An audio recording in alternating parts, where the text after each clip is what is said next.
আমি পরিসংখ্যানে আয়তনের অঙ্কনের জন্য শখে কোন কোন আইটেম থাকলে ভালো সেটা তোমাদের দেখাচ্ছি, তোমরা সবাই দেখো।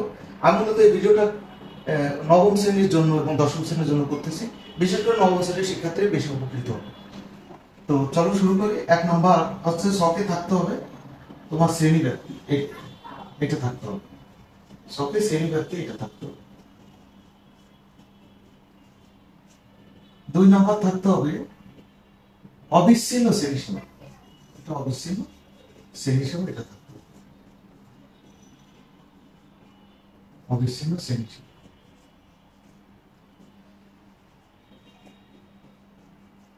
আর 3 নম্বরে তোমাদের গণসংখ্যা।